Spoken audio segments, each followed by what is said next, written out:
sekarang ini kalau aktif di media sosial maupun Anda news junkie ya yang membaca berita di berbagai media online, ini heboh sekali nih ya soal kasus pembubaran atau bukan pembubaran tepatnya ini ya, kasus adanya gerombolan gitu yang mengacaukan silaturahmi dan diskusi yang diselenggarakan oleh Forum Tanah Air, ini forum diaspora dari 5 benua itu ya.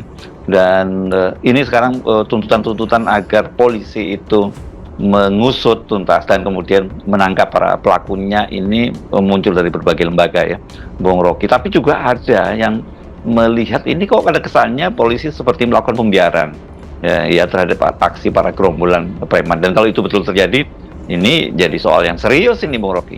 Ya benar, memang harus diusut karena seluruh peristiwa itu terekam oleh berbagai kamera dan terlihat ada semacam apa istilah hukumnya itu, pembiaran, act of omission itu.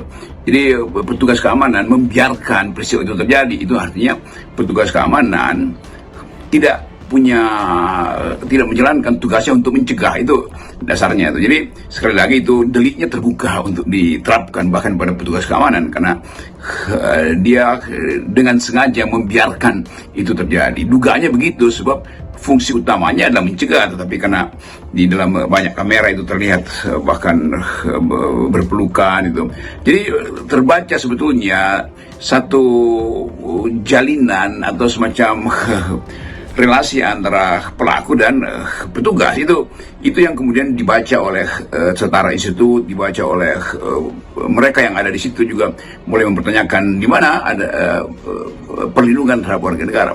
Jadi sekali lagi ini soal bukan apa yang dilakukan di Hotel Kemang itu, yaitu penyerbuan, tetapi prinsip bahwa semua hak untuk menyatakan pendapat harus dilindungi oleh negara, itu prinsipnya.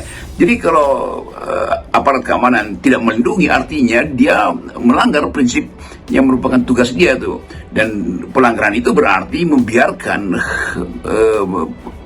civil liberties itu, kebebasan sipil itu dikendalikan oleh orang lain.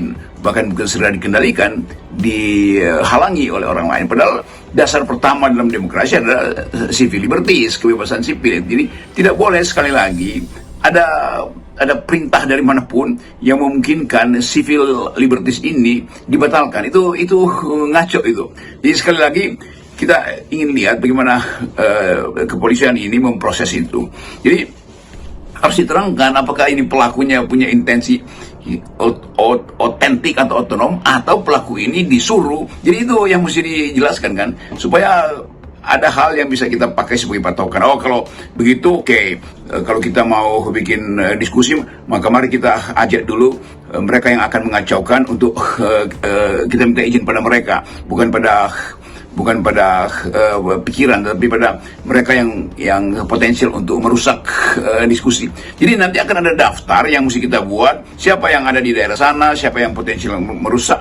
Jadi tidak ada lagi yang kita sebut spontanitas untuk melakukan diskusi. Karena itu bahayanya kalau pihak kepolisian membiarkan dan tidak memproses peristiwa di Forum Tanah Air tadi di Kemang. Yang juga banyak jadi pertanyaan ini, Bung Rocky, mengapa kegiatan Forum Tanah Air ini, para diaspora dari 5 benua ini, kemudian jadi sasaran sasaran gerombolan para preman gitu ya? Siapa yang berkepentingan dan khawatir dengan kegiatan tersebut? Karena ini kan bisa kita lihat semacam teror gitu, dan kalau kemudian teror, apa motifnya gitu? Siapa yang mau diteror gitu? Apakah ini para diaspora itu atau para tokoh kritis yang hadir gitu? Ya betul, tentu yang disasar adalah Forum Tanah Air yang menyelenggarakan diskusi itu dan mengundang tokoh-tokoh yang memang tukang kritik kan, itu dasarnya kan. Kan sebetulnya saya ada di situ, tapi karena saya lagi ada jenis pertemuan yang sama dengan forum itu, saya tidak hadir tentu di situ. Dan semua hal yang kita tahu, hadir tidak hadirnya seseorang itu tidak ada urusan dengan boleh atau tidak bolehnya diskusi itu kan. Diskusi itu hak setiap orang untuk mengevaluasi negeri, dan itu dijamin oleh undang-undang. Nah, jaminan itu mestinya merupakan kerjaan negara. Negara itu representasinya adalah petugas keamanan tuh. Jadi terlihat bahwa memang ada yang aneh di dalam peristiwa itu. Mungkin yang lagi disasar beberapa nama yang ada di situ. Kenapa Said Didu lagi gencar-gencarnya mengadvokasi hak-hak tanah di Banten, di Tangerang. Mungkin ada Pak Refli Harun yang setiap hari nyinyir atau memberi kritik pada pemerintah, atau tokoh-tokoh yang lain di situ. Ada Pak Din Samsudin juga tuh. Jelas itu adalah sasaran dari upaya, atau dijadikan sasaran sebagai target supaya diskusi itu tidak berjalan. Karena kalau berjalan mereka akan ngoceh-ngoceh di situ. Tetapi poinnya sebetulnya adalah ngapain dilarang atau melarang mereka ngoceh di situ? Toh mereka bisa ngoceh dimanapun, di dalam segala macam media atau di podcast siapapun, di YouTube apa, di talk show apapun. Jadi buat apa melarang itu? Kayak itu konyol juga. Karena pikiran kita atau pendapat-pendapat mereka yang berseberangan dengan pemerintah itu bisa dihasilkan dengan cara apapun, dimanapun itu, dan itu pasti viral tuh. Jadi agak konyol kalau ada upaya untuk melarang pikiran itu kan. Apalagi kalau terjadi semacam serangan fisik, walaupun serangan yang kita sebut serangan fisik itu terhadap benda-benda di situ, tapi itu kan namanya teror, itu intimidasi, membuat orang takut, kan nggak boleh begitu tuh. Jadi saya kira poinnya tetap tuntutlah penegak hukum untuk memperlihatkan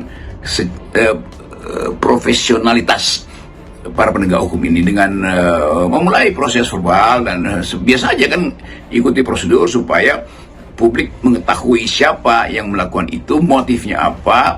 Apakah ini motif politik, apakah ini ada dendam pribadi, siapa yang menggerakkan, tidak mungkin itu spontanitas. Semua kecurigaan itu kan harusnya diselesaikan di ruang-ruang penyidikan polisi itu. Kita tunggu aja besok, mestinya ada semacam keterangan supaya semua orang tidak merasa diteror, karena kan keamanan batin kita itu justru yang membuat persahabatan di antara kita. Jadi kalau seseorang merasa bahwa tidak boleh mengucapkan pikirannya karena diintai oleh kelompok tertentu, yaitu artinya mati percakapan persaudaraan warga negara kan. Nah ini kan jadinya sekarang ini berkembang liar ya. Banyak yang mengkaitkan, menduga kemungkinan ini para gerombolan preman ini digerakkan oleh rezim pemerintahan Jokowi, yang khawatir dengan berkumpulnya para tokoh-tokoh kritis itu. Atau kalau bukan rezimnya langsung, bukan Jokowinya langsung, ya setidaknya ini para pendukung Jokowi lah begitu.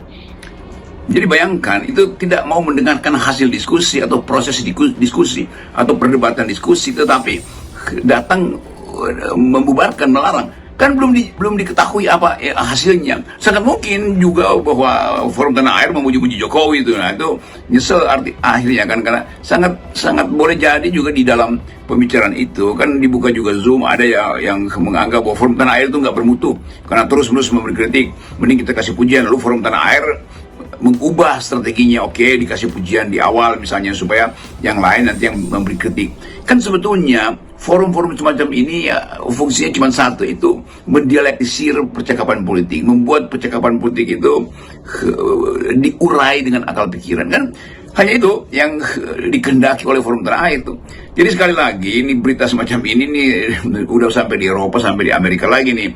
Karena Forum Tanah Air ini diasporanya itu ada di 5 benua dan ada di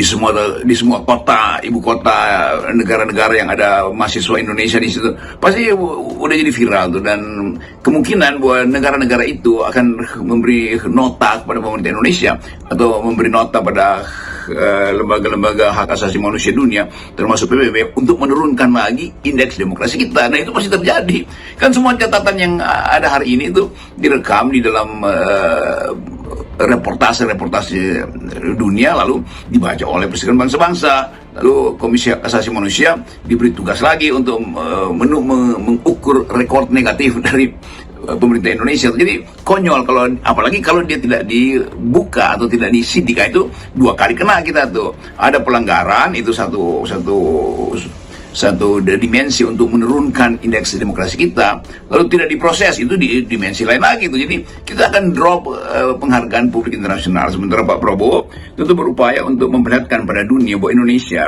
tidak ada problem dengan hak asasi manusia kan. Justru ini akan jadi beban pada Pak Prabowo tuh. Atau memang mungkin juga itu diarahkan supaya terganggu pemerintahan yang akan datang. Jadi apapun kita duga dengan maksud baik bahwa aparat kepolisian akan memproses ini, kan diduga dengan maksud baik atau maksud buruk pun tetap itu adalah hak dari, atau bukan hak, kewajiban dari aparat untuk memeriksa kan. Datanya ada di situ, CCTV pasti ada lah di situ tuh, dan semua ponsel yang dinyalakan pada waktu itu merekam dengan sempurna gerak-gerik dan akibat, bahkan jumlah atau prosesi setelah terjadi pengepukan dan perusakan, terlihat bahwa ada komunikasi dengan aparat itu dan tidak ada satupun yang ditangkap di situ. Tetapi kita ingin supaya besok ada semacam keterangan resmi dari kepolisian apa yang terjadi sebetulnya. Nah ini Bung Rocky ya, kalau kita ngomongin soal gerombolan preman semacam ini gitu ya, atau aksi-aksi yang dikaitkan dengan premanisme itu kan kita tahu lah ya, kalau di Jakarta itu memang ada yang menyediakan jasanya, tapi biasanya ini berkaitan untuk jasa keamanan gitu ya.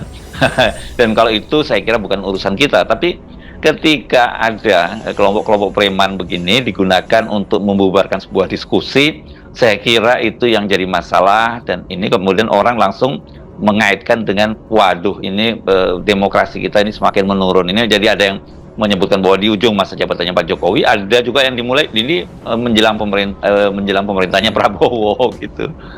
Ya kita tahu bahwa ada lembaga-lembaga yang mengurus penyewaan demonstran, penyewaan preman bahkan, atau penyewaan macam-macam. Tetapi poin kita selalu adalah di belakang ini ada apa sebetulnya tuh. Tentu mereka yang berbisnis keamanan mengerti siapa yang akan disasar, targetnya apa. Tetapi kita juga tahu bahwa komponen-komponen warga ini, negeri ini itu sangat peka. Jadi kalau ada satu kelompok yang diidentifikasi dengan warna tertentu, ada kelompok lain kemudian yang juga bersiap-siap untuk melawan, jadi akan terjadi bellum omnium contra omnes, kira-kira begitu tuh. Semua orang akan melawan semua orang. Jadi suasana chaotic juga akan mengakibatkan stabilitas politik terganggu. Jadi kalau stabilitas politik terganggu, ya investor mana mau berkunjung ke Indonesia tuh. Jadi harusnya ini diselesaikan tuh, dan kita ingin lihat bagaimana bangsa ini ditumbuhkan dalam peradaban demokratis. Bahwa ada bisnis pengerahan tenaga-tenaga security itu bagus juga tuh, karena itu juga hak dari mereka, dari kawan-kawan yang punya kemampuan di bidang penjagaan keamanan itu, perusahaan swasta itu betul-betul hak yang harus dihormati juga, karena banyak juga masyarakat yang minta perlindungan dari pihak-pihak yang disebut private detektif, apa namanya, detektif swasta misalnya.